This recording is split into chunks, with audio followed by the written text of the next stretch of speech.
How you doing? This is Andy and Chase with the Andy Scott School of Golf. We're in a sit-down discussion talking about pin high, hole high. That's a term loosely used, but to define that, that just means the ball on either side of the hole made it at least to the hole or beyond, all right? So pin high is a term that we would like to see your best players, you see with the best players, they have very nice command over the distance the ball goes compared to where the target was. And that was one of the things you did really well, even at a young age, 12 years old, you always seem to get the ball pin high, which there's a lot of advantages. If you're pin high, that means you've got the distance down. You could be a little right, a little left. Your proximity to the hole is going to be a lot closer. Agreed, Andy. Versus if you are not proficient at hitting it hole high or pin high, you could be right and left and short. 30 yards, 20 yards, 10 yards. So your proximity is going through the roof. Chances of making birdies, very low unless you make a long putt. Now, I want you to take them through, when did you know you were good at getting the ball pin high and started recognizing that as a player?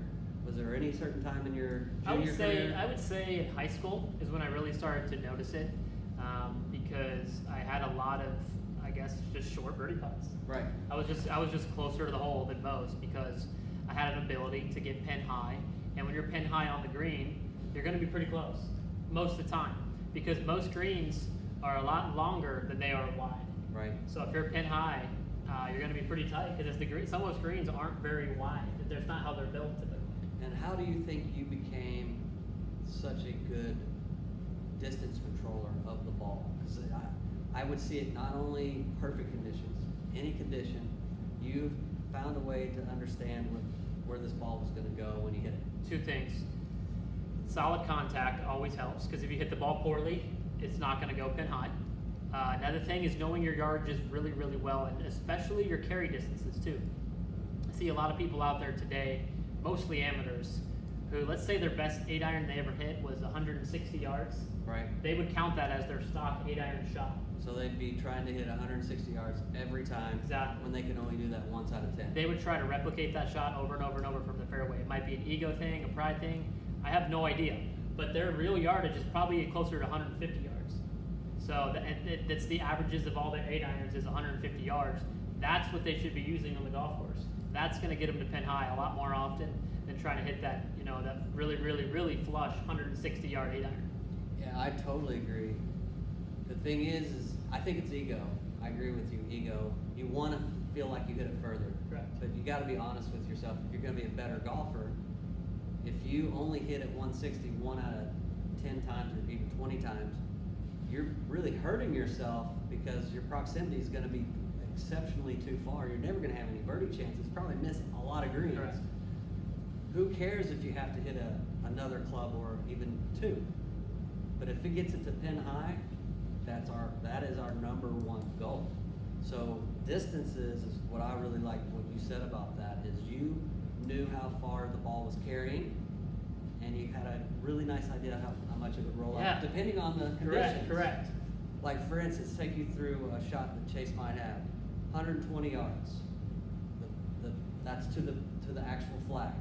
But he's in his mind, he's trying to land it in a different yardage.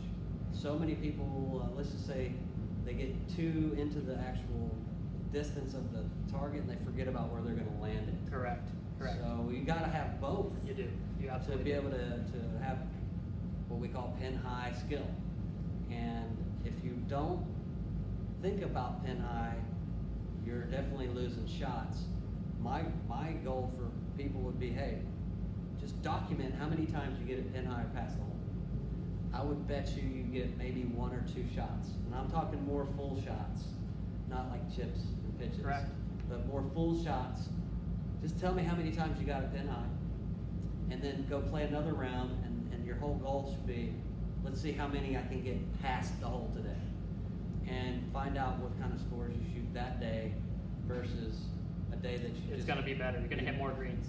you're trying to hit the magical yardage that you were talking about. And Andy, there are a lot more factors that come to hitting it pin high than what meets the eye. Right. You could have the firmness of the greens could be very soft and very firm. It could roll 10 more yards than what you're used to because they're so firm. You have your lie, you have your wind, you have the temperature. There's a lot of things that go into play for me that I kind of adjust to and computate pretty quick in order to figure out how I'm gonna hit it pin high. So, when we were talking about conditions, you might have a pin that's 150, but in your mind, if you know it's firm, let's say a really firm green, the pin's in the back, you might play it 130 yards. Well, I'll tell you a story. I was in Bogota, Colombia, and the greens were so firm. I didn't look at anything the entire tournament except for the front of the green. So the yardage. I was not even worried about where the pin was. I was worried about front of the green. That's how I was going to get the pin high. That was how firm they were. So you had to change your number based on the conditions. Correct. To get pin high. Correct.